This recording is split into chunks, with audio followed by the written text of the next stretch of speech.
오늘 사의를 표명하는 마당에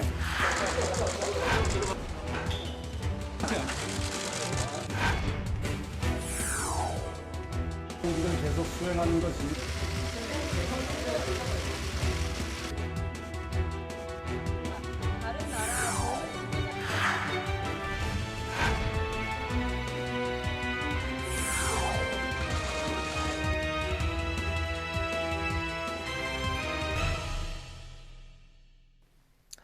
네, 이번 시간은 뉴스엔 파워 인터뷰 코너입니다. 야권의 대선 주자 선호도 1위를 달리고 있는 윤석열 전 검찰총장이 오늘 오후 총장직 사퇴 117일 만에 대선 출마 선언을 했습니다.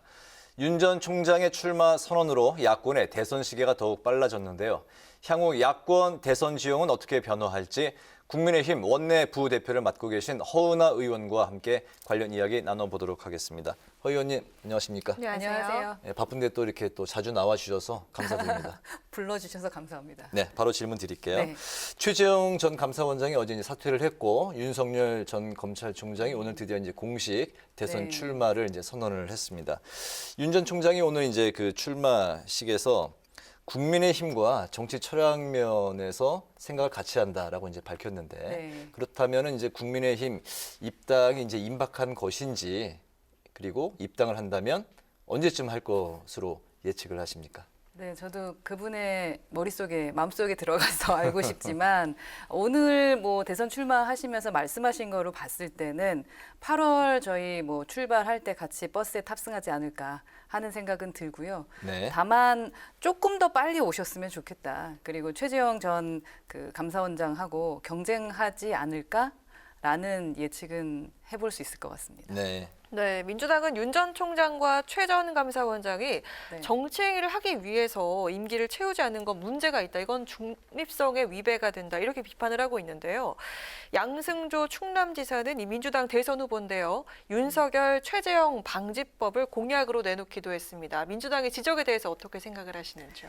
뭐 우선은 그 부분에 그렇게 생각한다라는 것에 대해서는 동의합니다. 모두 다 정치를 하기 위해서 그 자리에 가면 안 되는 거니까요. 하지만 또 우리가 생각해 봐야 되는 것은 뭐 누구나 얘기하고 있지만 여당에서 임명했던 분들입니다. 그럼에도 불구하고 대선 출마를 왜 야당 플랫폼에 와서 하려고 하는지, 그리고 오늘 대선 출마를 하면서 윤석열 전 총장도 얘기했지만 정권 교체를 3-4번 강조했었잖아요. 지금의 정부로는 안 된다. 왜 이 정부에서 임명됐던 사람들이 그럴까? 부분을 한번 생각해 보셔야 될 것 같습니다. 정치적 중립성을 이야기하는 그런 상황, 그런 단계는 이미 지났다라는 말씀을 드리고 싶습니다. 네. 그 윤 전 총장 이제 엑스파일 논란에 대해서 이제 그 질문을 드릴게요. 네. 그 관련해서 이제 그 윤 전 총장 본인이 오늘 그 무제한 검증을 뭐 받아야 하는 게 뭐 당연하다 이런 입장을 밝혔는데 대신 이제 근거와 팩트에 기초해야 한다 또 이런 그 단서를 달았습니다. 이번 그 엑스파일 논란과 대응 우리 허 의원께서는 어떻게 생각하십니까?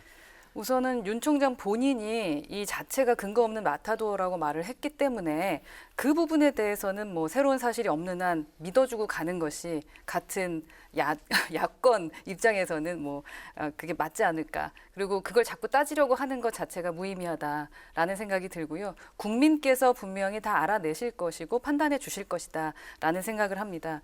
그 저희 공방 중에서 가장 공감 가는 그 문장이 있었어요. 원희룡 지사하고 함께 공방하실 때 첫째도 둘째도 셋째도 정권 교체라는 말씀을 하셨거든요. 지금 현재 야권의 대선 주자로 나오셨던 분들 모두 다 말씀하고 계시는 부분입니다. 그래서 이 엑스파일에 대한 자신감이 없었다면 그리고 오늘 또 공정이라던가 정의라던가 상식 이 부분을 상당히 강조했던 윤석열 전 총장이 그동안에 1년 동안 보여줬던 행보에서 예상치 못하게 진짜 문제가 있었다면 당연히 대선 후보로만 끝날 것이고요. 자신이 있으니까 나왔을 것이다. 라는 믿음은 우선 갖고 시작해야 되는 것이 아닌가 하는 생각은 듭니다. 네, 원희룡 지사 말씀을 하셨는데 정권 교체를 해야 된다 뭐 그런 이제 입장인데 반면에 이제 같은 당의 또 같은 대권 주자인 홍준표 의원 같은 경우는 네. 검증대에 서야 한다 이렇게 해서 네. 이제 또 SNS 상에서 두 분이 이제 날선 공방을 이제 또 벌였잖아요. 예. 이 부분에 대해서는 또 어떻게 생각하십니까? 앞으로 대선 후보로 나서실 모든 분들은 그 검증대에 서셔야죠. 네. 그리고 서로 아주 뭐 가끔은 지나칠 정도로 생각할 정도로 서로 공방하고 정쟁거리로 삼으면서 싸우지 않으실까라는 생각은 듭니다. 예, 그래서 그 부분을 보면서 이제 네.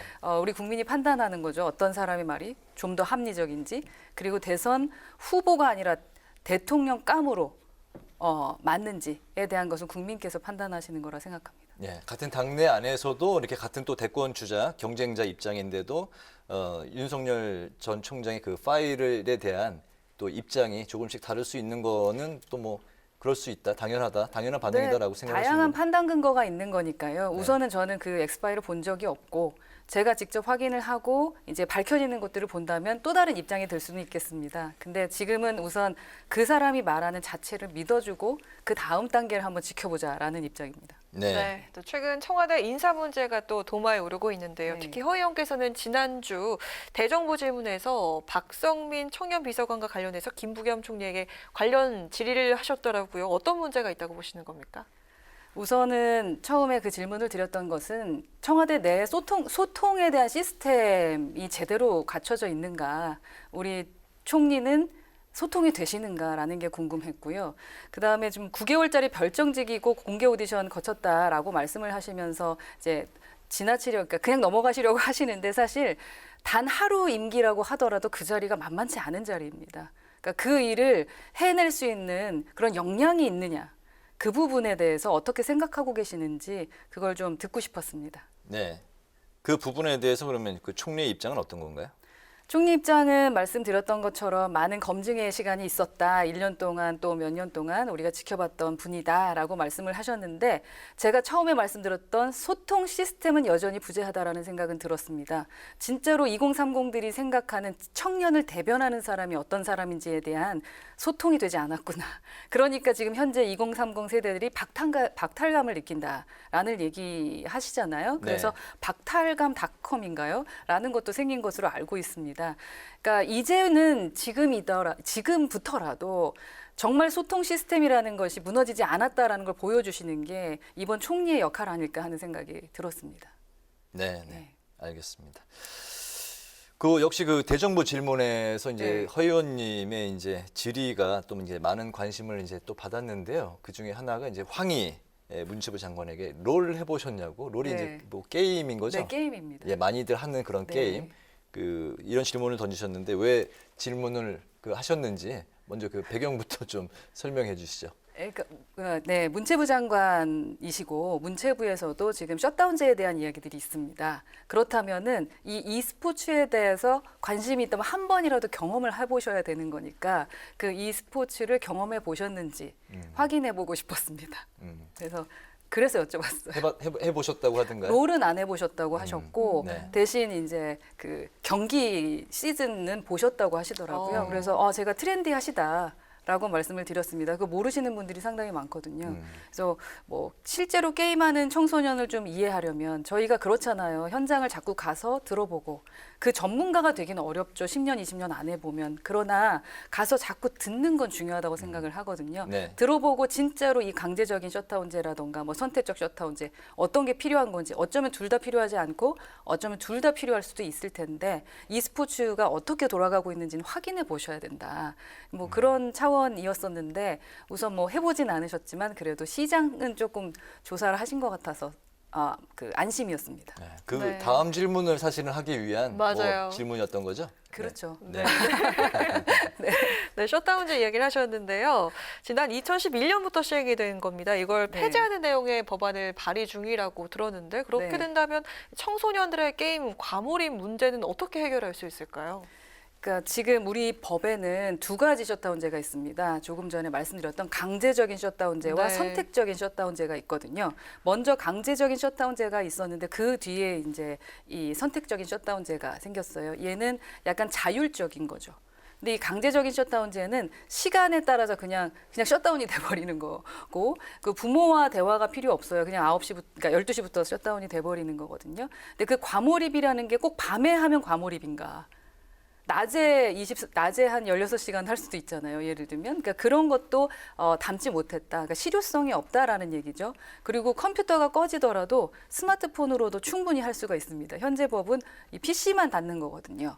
그래서 그 뒤에 조금 더 자율적인 법안이 있으니 부모님과 소통하면서 우리 아이는 진짜 셧다운이 필요하다라고 하면 닫아질 수 있는 그 법안이 그러니까 그 법안만 살리는 것이 좋겠다라는 생각을 했고요. 또 제가 e스포츠 얘기를 했는데 e스포츠가 지금 거의 이제는 이제 스포츠로 인정받아야 된다라고 얘기하는데 거의 프로게이머 선수들도 세계적인 스타입니다. 네. 그러니까 BTS 못지않아요. 네. 예, 정말 그 생일 때 전 세계에서 막 축하해주는 선수들이 있거든요. 이제 그런 친구들이 또 성공을 하려면 게임만 해야 돼요. 너 지금 게임 안 하고 뭐해? 하고 엄마한테 혼나야 되는 거예요. 공부하는 네. 게 아니라 게임에 하는 그분들에게 지금 셧다운제는 말도 안 되는 거다라고 이제 현장에서 많이 들었습니다. 제가 직접 만나 뵙고 그래서 필요 없는 효과도 없고 실효성도 없는 그런 규제를 위한 규제는 폐지해야 된다. 그게 제 생각입니다. 네, 다음 질문이 있는데 그러면 가장 그 말이 안 되는 부분에 대해서는 어떤 게 제일 말이 안 된다고 생각을 하시는 건가요? 말이 안 되는 건 말씀드렸지만 밤에 일하시는 분도 계시고 낮에 일하시는 분도 계십니다. 그 시간을 밤에 한다라는 것 자체 또 이상하고요. 네. 또 그게 PC가 꺼지더라도 핸드폰이라던가 다른 쪽에서 충분히 그 게임을 할 수가 있고요. 또 제가 얘기를 들었을 때는 계정만 바꿔서 그러니까 내가 부모님 걸 살짝 빌려서 할 수도 있다라는 거죠. 그러면 괜히 죄 짓는 것 같지 않습니까? 그래서 그런 부분들에 대한 것이 조금 실효성이 없다라고 생각을 했습니다. 여러 가지 이제 뭐 그 좀 모순점이 발견이 네, 된다. 모순점이 예, 그래서 좀 개정을 해야 된다라고 이제 네. 말씀을 하셨는데 오늘 그 마지막 질문 드리겠습니다. 방송가에서는 내일 또 이제 많은 관심이 가는 그런 부분인데 의원님께서 현재 이제 국회 과방에 이제 소속이신데 내일 그 KBS 이사회가 수신료 인상안을 이제 의결할 것으로 전해지고 있습니다. 81년에 2,500원이었는데 내일 네. 이제 3,840원 정도로 인상할 것으로 이제 알려지고 있는데 94년도부터 이제 전기료와 함께 이제 징수되고 있는데 의원님께서는 이제 대표 발의하셨던 게 수신료와 전기료 분리징수 분리징수, 네. 예, 방안 그 네. 법안 이제 발의를 하셨습니다. KBS 수신료 인상이 왜 문제가 있다고 보시고 개정안 논의 상황이 지금 어느 정도까지 진행이 되고 있는지 말씀해 주실까요? 이제 이 또한 공영방송이기 때문에 국민의 목소리를 들어야 되는 거죠. 그러니까 상품이 괜찮다면 국민들은 그만큼의 값을 치르겠다고 말씀하고 계십니다. 네. 근데 상품이 그 정도가 되지 않는다고 말씀하고 계시는 거죠. 그럼에도 불구하고 현재 KBS 이사회에서 지금 통과시키겠다는 건데요. KBS 이사회에서 통과가 되면 방통위로 가고요. 방통위에서 통과가 되면 이제 저희에게 와서 의결되면 끝납니다. 국회 본회의를 네. 통과해야 돼요. 그러니까 본회의는 아니고 그쵸. 국회 저희 그 상임위 쪽에 상임위에서 와서 통과. 통과가 되면 이제 국회 의결이 되겠죠. 네. 근데 이러한 부분들 아시겠지만 숫자로 밀어붙이면 저희는 어떻게 할 수가 없습니다. 근데 제가 알기로는 방통위원장도 분명히 반대 입장을 했다라고 생각했는데 KBS 이사회가 이렇게 통과시킬 수 있는 것은 그들만의 생각일까?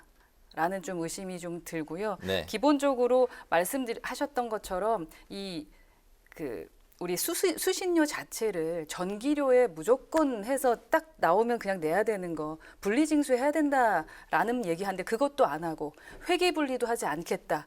아무것도 하지 않고 그냥 수신료를 올리겠다라는 것은 진짜로 국민을 만만히 보시는 겁니다. 또한 더 황당한 것은 수신료 인상안까지 있어요. 그러니까 물가가 올라가는 대로 저절로 이 연동해서. 수신료를 연동해서 올리겠다는 겁니다. 이거 어느 국민이 찬성을 하시겠습니까? 제발 소통해 주셨으면 좋겠고요. 우리나라의 이런 소통 시스템이 무너지지 않았으면 좋겠다라는 생각입니다. 그래서 수신료 분리징수를 해서 국민의 평가를 좀 제대로 받았으면 좋겠다.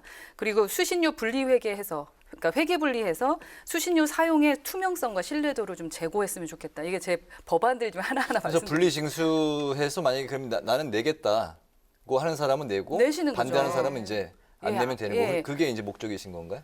그렇죠. 내실 네. 분들은 내시는 거고 불편함이 있어야 더 열심히 하실 거잖아요. 네. 국민들한테 받아내야 되니까 더 정성을 다할 거다라는 생각이고요. 회계분리라는 것은 어디에 돈을 썼는지를 보여달라는 겁니다.